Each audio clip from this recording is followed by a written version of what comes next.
A posthumous message from the previous M leads MI6 agent James Bond to carry out an unauthorized mission in Mexico City on the Day of the Dead where he stops a terrorist bombing plot. Bond kills Marco Sciarra, the terrorist leader, and takes his ring, which is emblazoned with a stylized octopus, before stealing a helicopter to escape. Upon his return to London, Bond is suspended from field duty by Gareth Mallory, the current M, who is engaged in a power struggle with Max Denby, whom Bond nicknamed C, the Director General of the new privately backed joint intelligence service formed by the merger of MI5 and MI6. C campaigns for Britain to join the Global Surveillance and Intelligence Initiative Nine Eyes and uses his influence to close down the 00 Field Agents section, which he believes is outdated. Bond disobeys M's orders and travels to Rome to attend Sciarra's funeral. He saves and seduces Sciarra's widow Lucia, who tells him Sciarra belonged to an organization of businessmen with criminal and terrorist connections. Bond uses Sciarra's ring to infiltrate a meeting to select Sciarra's replacement, where he identifies the leader Franz Oberhauser. After hearing Oberhauser give the order for the Pale King to be assassinated, Bond is pursued across the city in his Aston Martin DB10 by the organization's assassin Mr. Hinks. Eve Moneypenny informs Bond that the Pale King is Mr. White, a former member of the organization's subsidiary Quantum, who had fallen afoul of Oberhauser. Bond asks her to investigate Oberhauser, who was presumed dead 20 years earlier. Bond locates Mr. White in Austria, where he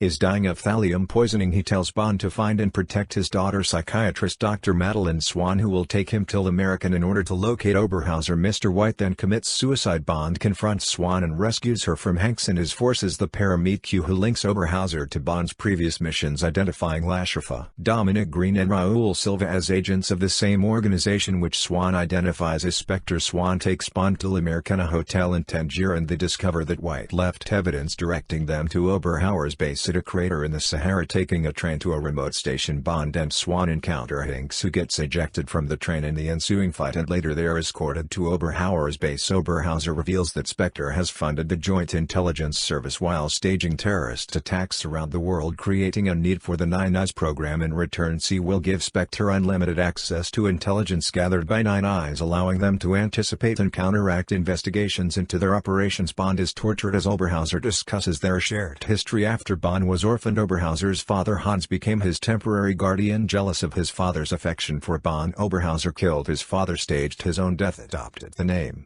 Ernst Stavro Blofeld, and went on to form Spectre and target his foster brother Bond. He reveals that he is ultimately responsible for several tragedies in Bond's life, such as the deaths of M and Vesper Lynd. Bond and Swan stun Blofeld by setting off an explosive wristwatch in his face, and the two escape to London to prevent Nine Eyes from going online in London. Bond and Swan meet MQ, Bill Tanner and Moneypenny with the intention of arresting C. Swan and Bond are separately abducted by Spectre operatives, while the rest of the group proceed with the plan. After Q succeeds in preventing Nine Eyes from going online, a struggle between M and C ends with C falling to his death. Bond is taken to the ruins of the old MI6 building scheduled for demolition after Silva's bombing. Blofeld, still alive but now scarred over his right eye, tells Bond that he must escape before explosives are detonated in 3 minutes time or die trying to save Swan. Bond finds Swan and they escape by boat. As the building collapses, Bond shoots down Blofeld's helicopter, which crashes onto Westminster Bridge. Blofeld survives and manages to crawl away from the wreckage, only for Bond to confront him at gunpoint. Blofeld dares Bond to kill him, but Bond refuses and instead leaves him to be arrested by M. He reunites with Swan and the two leave the bridge. The next morning, Bond collects the repaired Aston Martin DB5 from Q and drives away with Swan.